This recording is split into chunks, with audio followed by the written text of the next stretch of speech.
Oke, kita lanjut ke penanya berikutnya. Konsultasi berbayar gelombang kelima dari Bapak Maruf Hidayat. Salam hormat, salam sehat sekeluarga.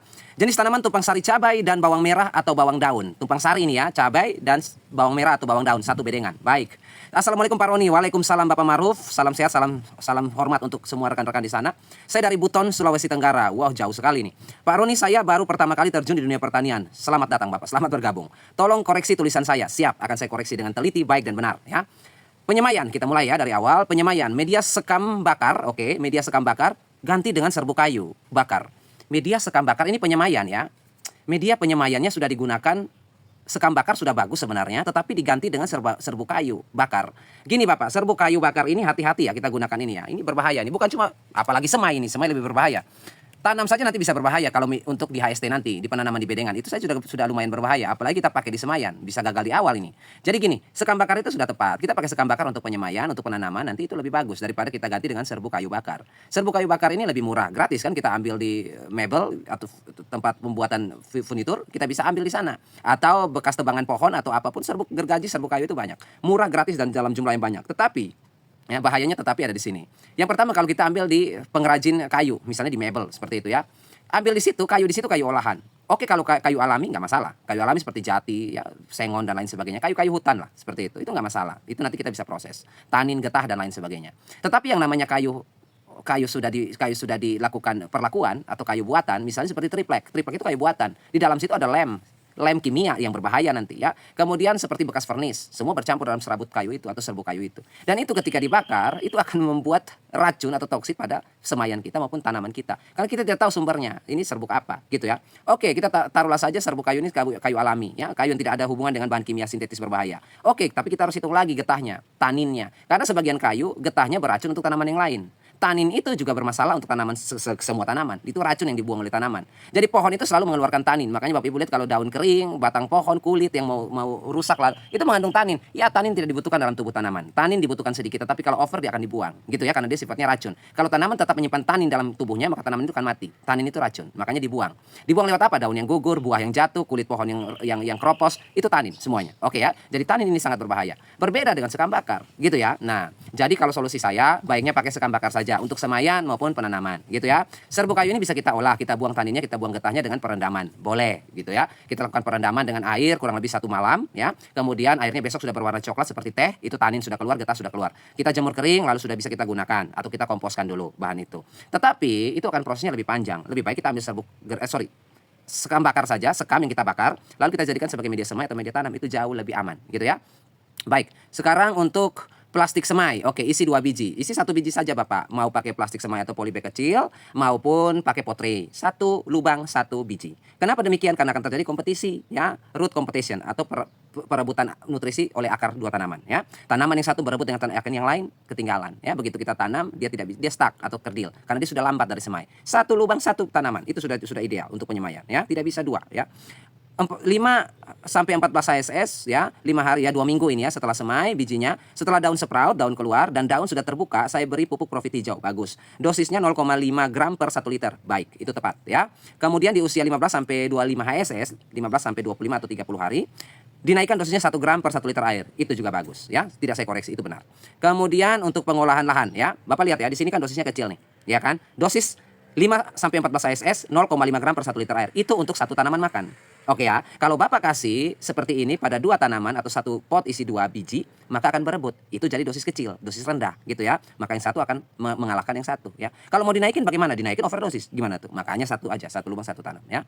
Pengolahan lahan, bedengan dibelah, oke, bedengan dibelah, kemudian dimasukkan sekam bakar 30% diganti dengan serbuk kayu lagi. Oke ya, nanti kita masuk di situ serbuk kayu. Kalau bisa sekam bakar Bapak, jangan kita bermain-main dengan barang-barang yang agak berisiko ya. Kompos 30%, sekam bakar tadi 30%, tanah 40%, aduk semua, lalu tutup dengan mulsa. Itu perbandingannya terlalu banyak organiknya gitu ya. Tanah itu paling besar ya. Komposisi tanah harus lebih banyak daripada bahan unsur tambahan yang lain. Saya kasih contoh misalnya ya. Bapak belah bedengan, lalu 60% itu tanah. Sisanya berapa tuh? 40. Sisa 40% itu Bapak bisa bagi. 20% kompos, 20% sekam bakar, boleh. 25% kompos, 15% sekam bakar, boleh. Atau 25% sekam bakar, 15% kompos, boleh. Intinya mereka hanya punya kuota 40% untuk mau dibagi. 60% atau persentase terbesar adalah tanah itu sendiri, gitu ya. Karena dia sumber kehidupan adalah tanah itu. Kompos untuk menyuplai bahan organik, untuk menyuplai unsur biologi, ya, untuk memberi tukar-menukar kation dan lain sebagainya, untuk porositas, untuk aerasi, untuk menahan air, itu fungsinya. Sekam bakar pun sama, untuk rumah bakteri, karena dia berpori, berlubang, ya, mikro, sehingga makhluk bisa hidup di dalam, jadi rumah untuk mikroba. Dia juga bisa menahan air karena berpori. Kita siram tidak sebentar langsung kering, tapi dia menyimpan air, ya, akar bisa mendapatkan air kapan saja. Nah, itu fungsi dari mereka. Tetapi mereka tidak bisa dominan di situ. Dominan utama adalah tanah. Jadi kita ganti perbandingannya 60 20 20. Nah, sekarang kalau sekam bakar ini Bapak ganti dengan serbuk kayu bakar. Sekarang saya mau kasih perbandingan.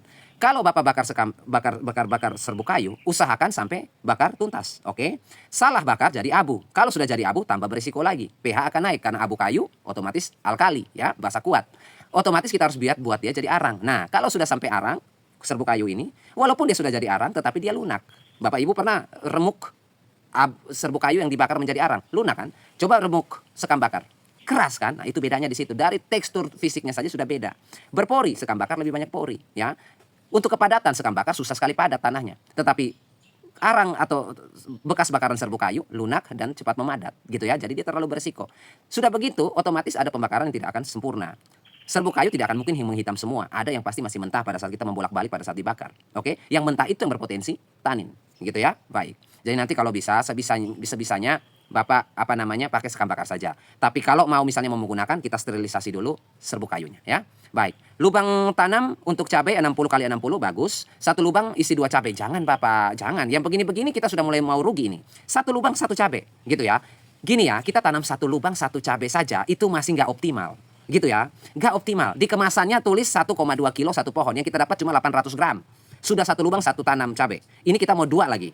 Ya sama aja, kita tanam 2 pun dapatnya 400 gram, ya 800 gram juga. Sekarang 1 lubang 1 cabai ini kita mau optimalkan 1 pohon itu dari tanam sampai panen 1,2 kilo. Supaya kita bisa dapat tontonan gitu ya. Jadi 1 lubang 1 saja itu rawatnya udah ribet banget tuh ya. Karena terlalu rimbun biasanya kita pemangkasan. Karena terlalu rimbun biasanya hama di situ. Ini kita bikin semakin rimbun lagi. Gimana? 1 lubang 1 aja biar nanti perawatannya lebih mudah. Apalagi Bapak masih pemula ya. Pelan-pelan dulu ya, kita dengan sepeda dulu, jangan langsung dengan motor sport ya, sepeda dulu ya, nanti Bapak bisa lihat perkembangannya. Baik, jadi 1 lubang 1 ya. Untuk bawang merah atau bawang daun 20 kali 15 cm ideal, sudah bagus itu ya. Buat tajar dari bambu atau kayu, siap. Bambunya usahakan bambu yang kuning ya, biar tahan terhadap air, tidak mudah lapuk.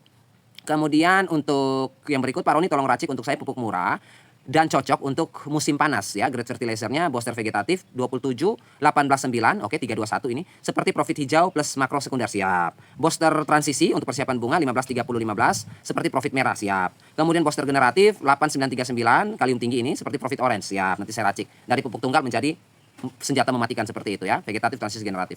Cabai dan bawang menggunakan pupuk yang sama. Oke, nanti saya racik untuk menggunakan pupuk yang sama. Saya masih punya pupuk Merauke MAP, monoamonium fosfat ini ya, 1 kg.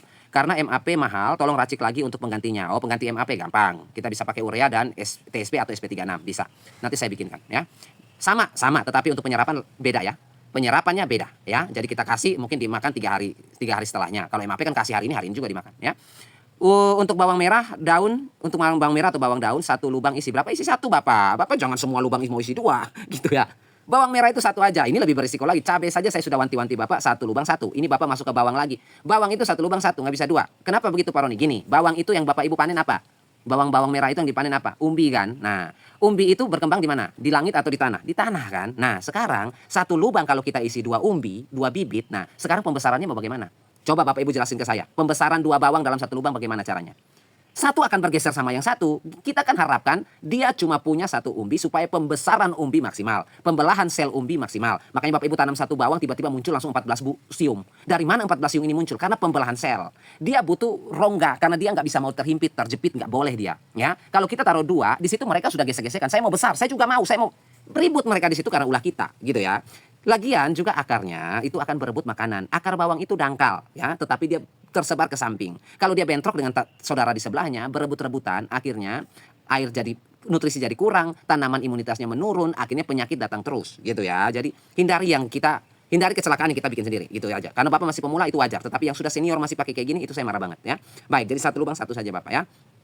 Kemudian ya, bagaimana cara membuat pupuk kompos langsung di dalam tanah? dengan bahan serbuk kayu, oke, ini boleh. Ini kalau ini saya masih bolehkan. Dengan bahan serbuk kayu, kita bikin kompos langsung di bedengannya. Dan daun agar, dan dadaunan, unsur hijau ya, nitrogen. Agar CN rasionya seimbang. Jadi gini Bapak, CN rasio itu kalau kita mau hitung standarnya itu 25 atau 20 banding 1. Apakah itu 20 kilo banding 1 kilo? Enggak, dia enggak, bukan satuannya kilogram, bukan satuan berat ya. Ataukah mungkin satuannya persen Bapak, 20% karbon, 20% nitrogen. Jadi CN rasionya 20% banding 1%. Enggak, dia juga bukan persentase. Jadi CN rasio itu adalah bagian atau part. Misalnya saya kasih contoh ya. Bapak Ibu punya durian 20 buah. Kemudian punya salak 1 buah. Kalau kita hitung dari kilo sama nggak? Satu durian beratnya sama seperti 1 buah salak? Enggak, berarti nggak bisa kita samakan dengan kilogram. Oke.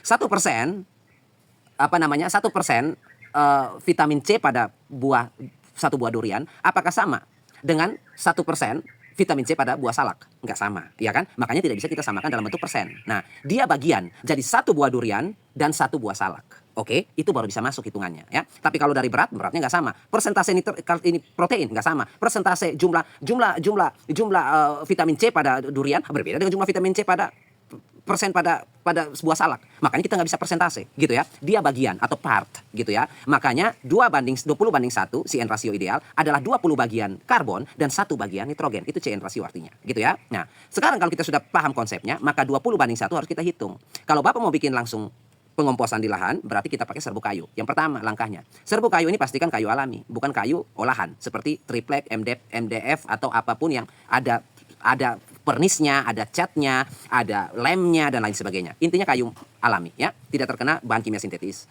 Setelah itu kita rendam semalaman untuk mengeluarkan tanin dan getah. Setelah sudah selesai proses itu kita keringkan. Lalu setelah itu kita mulai tabur ya di bedengan kita yang Bapak belah tadi. Kita bisa isi kisaran berapa? 50% cukup ya. 50% setengahnya itu serbuk kayu semua yang sudah kita proses. Oke. Kemudian kita tambahkan lagi 30% kotoran hewan. Oke, 30% kotoran hewan ya. 30% kotoran hewan masuk ya. Yang masih mentah boleh campur, yang penting lembab lah ya. Kering mentah campur ya. 30%-nya kotoran hewan. Lalu 30% lagi kita berikan apa istilahnya dedaunan ya. Kemudian kita bisa masukkan kotoran hewan sebanyak 20% yang masih basah ya. Kotoran hewan yang masih basah 20%. Totalnya sudah 70%. 30%-nya adalah dedaunan hijau ya. Jadi totalnya 100%. Dedaunan hijau 30%, 20%-nya kotoran hewan basah, kemudian 50%-nya adalah serbuk kayu tadi ya. Lalu setelah itu kita siapkan dekomposer ya. Dekomposer agen hayati seperti M21 atau M4 dengan perbandingan. Kalau itu berarti sudah berapa? Kalau kita hitung kilo ya, pakai kilo aja deh. Kalau kita pakai kilo berarti 50 kilo apa namanya?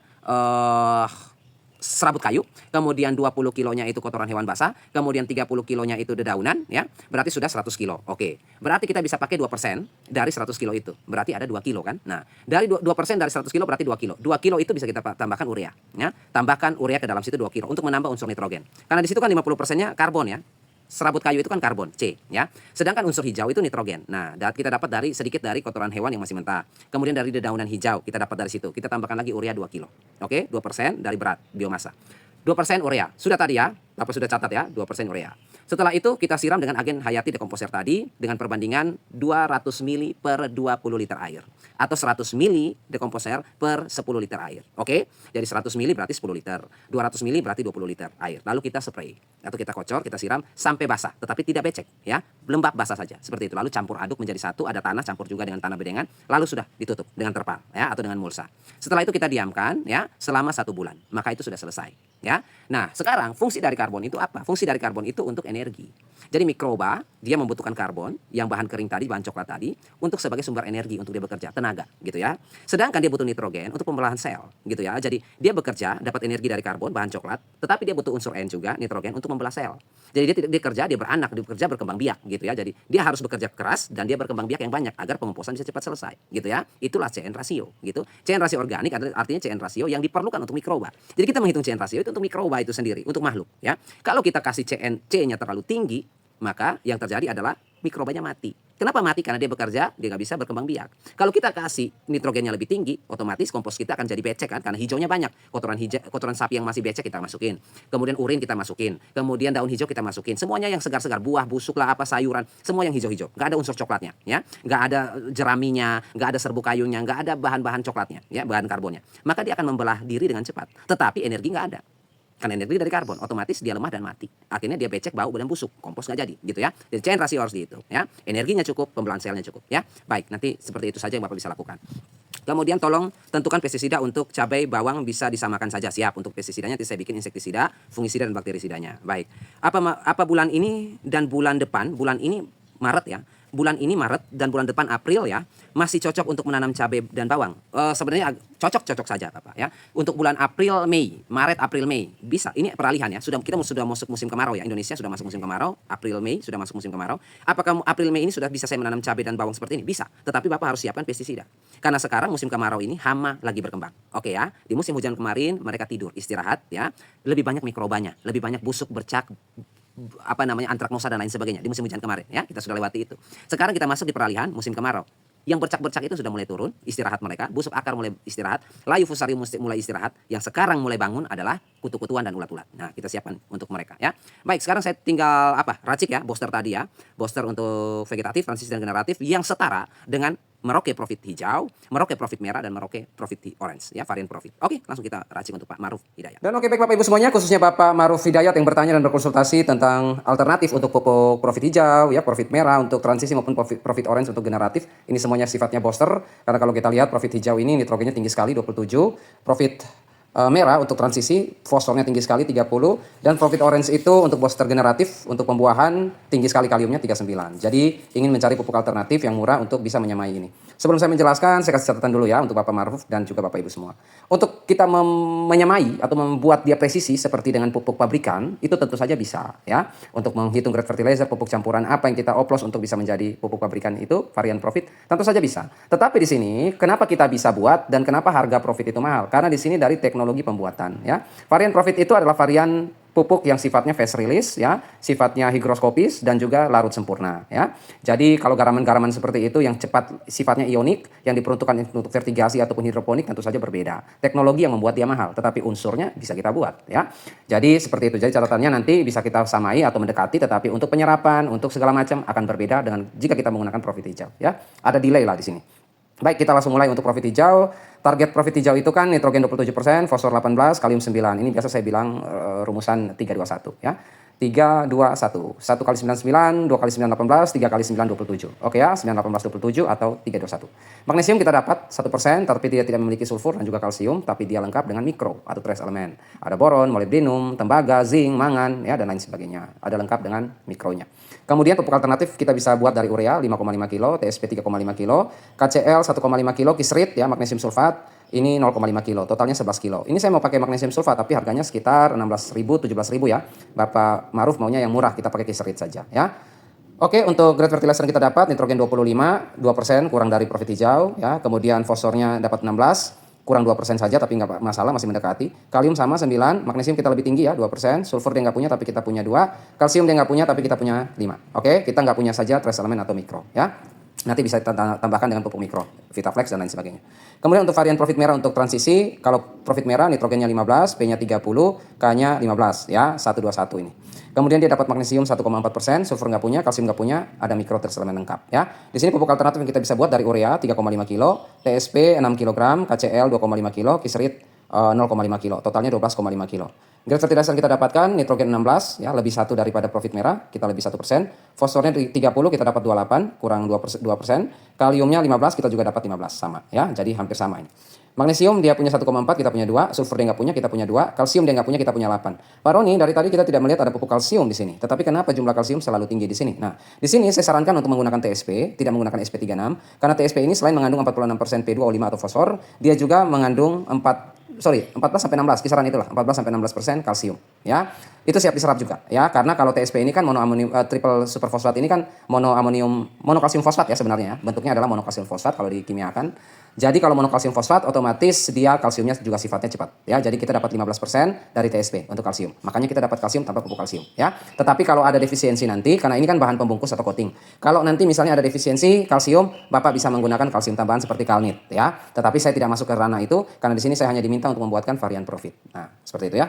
Baik, sekarang kita pindah ke generatif Profit orange. Untuk Profit orange di sini kita targetnya adalah nitrogen 8, fosfor 9, kalium 39. Dia dapat magnesium 3, sulfur 10, kalsium nggak punya, trace elemen ada lengkap ya. Jadi kita mau mendekati ini. Pupuk yang kita gunakan urea 1,7 kilo, KCl 6,5 kilo, TSP 1,2 kilo, kisrit 0,6 kilo. Totalnya 10 kg satu kali campur. Untuk bisa mendapatkan nitrogen 9%, di atas profit orange, fosfor 7%, di bawah sedikit dari profit orange, kalium di bawah sedikit ya, tapi masih tinggi 36%, magnesium 1%, sulfur 1%, kalsium 2%. Oke ya. Saya kasih catatan di sini untuk pupuk makro lengkap VitaFlex bisa kita tambahkan di setiap kali pencampuran sebanyak 100 gram. Jadi kalau misalnya kita racik untuk profit orange ini dapat 10 kilo, kita tambahkan 100 gram ya, atau 1% dari jumlah pupuk kita. Bisa kita pakai VitaFlex untuk sumber mikro atau untuk mendapatkan sumber trace element.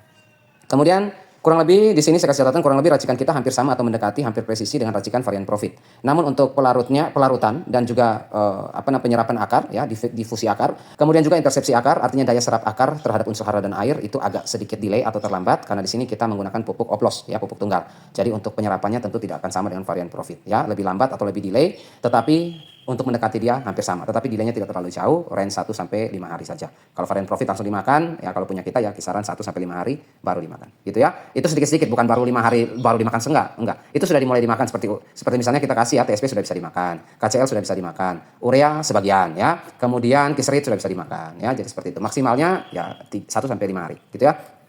Kemudian yang terakhir untuk Bapak Ma'ruf ya, di sini ada fungisida dan bakterisida. Kemudian untuk insektisida, intinya pestisida yang kita gunakan untuk April Mei ya, penanaman bawang dan juga penanaman cabai di April Mei karena sekarang transisi sudah mulai musim kemarau. Otomatis yang masalah jamur bakteri ya kita hanya cegah di embun bulu, antraknosa atau patek, kemudian layu fusarium. Yang ringan-ringan saja yang kita urusi. Untuk busuk akar, busuk pangkal batang, busuk segala macam udah nggak lagi karena sudah lewat ya, sekarang sudah musim kemarau. Yang kita lebih fokus adalah insek ya, baik itu ulat maupun serangga, kutu ya. Baik, di minggu pertama untuk insektisida yang kita pakai Agrimek, Abamectin, ini spesialis kutu dan ulat ya. Termasuk ulat gerayak pada bawang, jadi kita aplikasi minggu pertama ini Abamectin bisa kita spray ke bawang dan juga cabenya ya. Kemudian untuk minggu kedua kita pakai Confidor lagi ya. Di sini kita bisa pakai imidacloprid untuk spesialis kutu penghisap ya, untuk cabenya bisa kita gunakan juga untuk bawang. Minggu ketiga nanti kita sudah pakai sistemik spektrum luas dengan daya tahan yang lama yaitu Virtaco. Di sini dia punya chlorantraniliprol untuk ulat, spesialis ulat. Dia juga punya Thiamecosam untuk kutu ya. Jadi kutu dan ulat dia bisa bunuh. Ini sistemik kontak, daya tahannya lumayan lama 14 hari. Jadi makanya di minggu keempat kalau kita pakai Kurakron untuk kutu dan ulat, di sini saya tulis opsional. Artinya bisa dipakai di minggu keempat, bisa juga tidak. Kenapa demikian? Karena di minggu ketiga spektrum luas dan durasinya lama ini, 14 hari.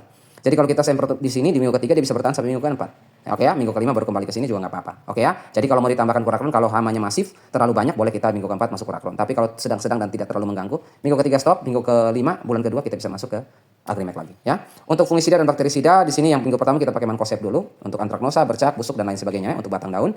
Kemudian di minggu kedua kita bisa pakai Amistartop ya untuk sistemik kontaknya, Azoxystrobin sama Difeconazole. Kita bisa pakai untuk embun bulu, patek atau antraknosa, hawar daun dan lain sebagainya. Untuk jamur daun ya. Kemudian di minggu ketiga kita antisipasi bakteri, kita bisa pakai Kopsai 77. Di sini kita bisa pakai tembaga hidroksida. Untuk apa? Tembaga hidroksida, misalnya layu fusarium yang tidak bisa diurusi oleh Mancozeb ataupun Azoxystrobin dan Difeconazole untuk bisa mengatasi layu fusarium karena kedua ini kurang mempan untuk layu fusarium. Kemudian busuk akibat akar, kemudian busuk akibat bakteri, bercak akibat bakteri dan lain sebagainya, kita bisa pakai fungisida bakterisida Kopside ya. Minggu keempat kita monitoring ya, kita lihat perkembangan jamur atau bakterinya berkembang atau tidak. Kalau tidak kita bisa minggu ini kita monitoring saja, pantau saja. Minggu kelima di awal bulan pertama, minggu pertama lagi baru kita mulai menggunakan ditan lagi ya. Oke, baik, jadi seperti itu saja. Penggunaannya tidak perlu monoton atau tidak perlu baku ya. Perawatan tanaman, perkebunan pertanian itu tidak perlu terlalu baku dengan aturan dan hukum ya. Kita lihat di pergerakan di lapangan saja. Kalau misalnya tidak terlalu masif, kita bisa molor ya, kita bisa longgarkan aplikasi semprotan, baik itu insektisida, fungisida maupun bakterisida. Tetapi kalau terlalu banyak masif, kita bisa rapatkan lagi dari 1 minggu atau 7 hari kita bisa bikin 5 hari sekali spray gitu ya. Tetapi kalau terlalu jarang serangannya, kita bisa bikin 10 hari sekali boleh atau 14 hari sekali juga boleh. 1 bulan 2 kali, 1 bulan 2 kali atau 1 bulan 3 kali cukup. Seperti itu ya. Jadi untuk masalah pestisida tidak ada hukum baku dan hukum mutlak untuk kita bisa menyepray sesuai dengan jadwal yang saya bikin. Ini hanya acuan. Sepak terjang Bapak Ibu di lapangan dengan tanamannya terhadap hama itu yang paling menentukan strategi keberhasilan. Oke ya, baik. Kita langsung pindah saja ke Bapak Ibu yang lain. Dan informasi berikut untuk Bapak Ibu semuanya, produk ini saya lampirkan ya. Bapak Ibu bisa sentuh layar ini atau bisa juga kunjungi kolom deskripsi. Maka saya akan pilihkan toko yang murah dan amanah. Untuk Bapak Ibu sekalian juga yang konsultasi gelombang kelima ini yang belum saya bahas, saya mohon bersabar. Banyak yang sudah WA, apa giliran saya kapan? Gini apa Bapak Ibu semua ya. Bapak Ibu bisa bayangkan tadi saya menjelaskan di video pertama dan saya meracik di video kedua ini. Bagaimana menurut Bapak Ibu? Apakah itu mudah? Nah, jadi saya terus berusaha untuk memaksimalkan waktu yang ada untuk bisa mengejar semua ya. Jadi saya akan coba untuk memaksimalkan semuanya. Mohon bersabar karena saya akan sampai ke Bapak Ibu juga ya. Baik Bapak Ibu semuanya, terima kasih dan kata saya ucapkan tetaplah selalu berbagi kebaikan.